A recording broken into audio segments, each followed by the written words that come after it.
Hi, welcome back to TV10. I'm Emily Treger here with our brand new Friday Spotlight segment where we spotlight important members of the community. Today we're here with Dr. Herrera and Chief Nebus. How are you guys doing today? Great. Good. Good. Thank you, Emily. Yeah, of course. Yes, we're very fortunate to have Chief Nebus with us today. Especially we know how busy he is, and taking time out of his schedule to chat with us today is a great opportunity for us. Chief, just to begin with, maybe you could share a little bit about yourself and some of your career experiences here in Farmington. Be delighted to. First, thanks for having me here today. It's great to be with you. I've been with in law enforcement for a little over 45 years. I've been the police chief in Farmington Hills for the past 10, and it's an honor to be serving the community. Well, I know you're widely respected in the community, and it was great when I know in my transition in, you reached out and it provided me a lot of insights and opportunities to get in and meet some of the community, and I really appreciated that. You know, and I know as through your 40 years, I'm certain you've seen that schools are relying more and more on supports and technical expertise from local law enforcement and your agencies. Can you maybe share some of the partnerships or some of the ways you have been providing services to the district over the last few years? I'd be happy to. One of the most important things we do as a law enforcement agency is provide safety in our schools. And one of the ways we do that is have our school liaison officer, Detective Gary Lavin, here, working full-time in the schools, keeping them safe, and as a liaison with the students, and having a police officer here at all times.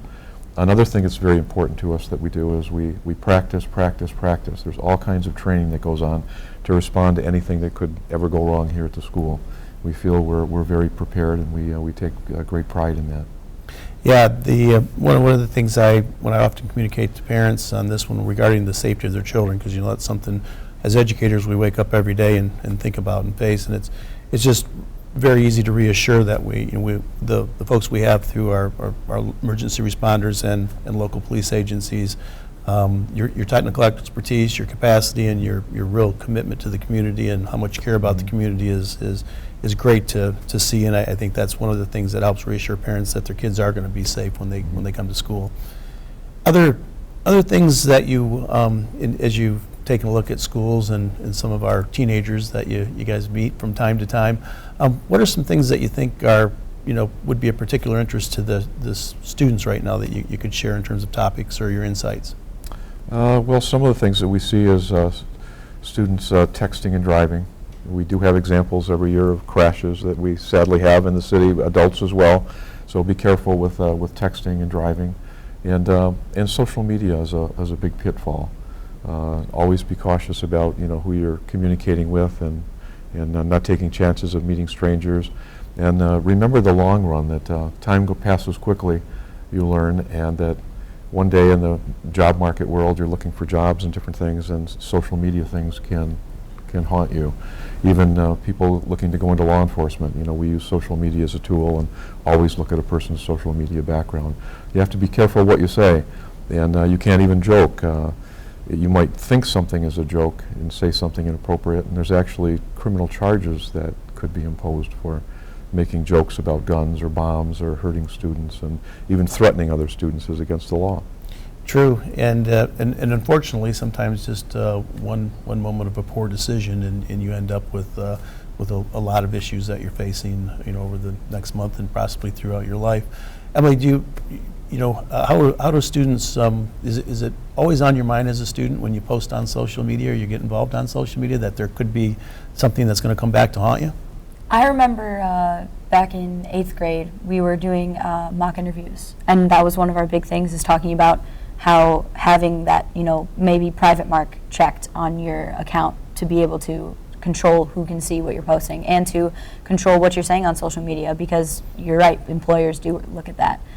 So I think that's really important for students to keep in mind, is once it's up, it's up. Right. So I know another topic that I know was kind of piqued Emily's interest when we were talking just before we aired was, what should students know or be aware of if in case they do get stopped on the roads? That's a topic that I get asked quite frequently making public appearances. Police officers are nervous as well. They don't know what to expect or who they're stopping, and many traffic stops are very dangerous for police officers and are packed with surprises. We recommend that whether you're a student or an adult to, if the police are stopping you, first make sure you're comfortable it is the police. If you're not, dial 911. It's always suggested to pull over to the right. If you can pull off the roadway, it's much safer both for you and the police officer. Think about maybe trying to pull over into a well-lit area, sometimes a gas station or a parking lot where there's other people, and remain calm. If it's nighttime, it's a great respectful thing to turn the dome light on for a police officer. And one of the things police officers are trained in the police academy is your hands is what can kill. So the officer will be watching more than anything else, he'll be watching for hands. So keep your hands on the steering wheel if you have a light on, and don't make fruitive gestures and movements all over the place because you get nervous and you're wondering where your driver's license and registration is, and if you're suddenly reaching in the glove box and reaching in the console and under the seat and where did I put my wallet or my purse, the officer's going to be already have a heightened level of awareness. And be polite and be professional, and maybe be aware that everything's being taped. Some people, if they feel they're being stopped unjustly or didn't commit an offense or they have something they feel is wrong, comply now and complain later is what I teach. Always make that known. You can always complain if there's something wrong or you think the officer was unprofessional, because it's most every police agency in Michigan is either going to have a body camera or an in-car camera. So it's all going to be recorded and it's all going to be on tape. Well, that is a lot of information. Yeah. And I've been on the road for, well, I don't have to tell how many years I've been driving. I'll give my age away.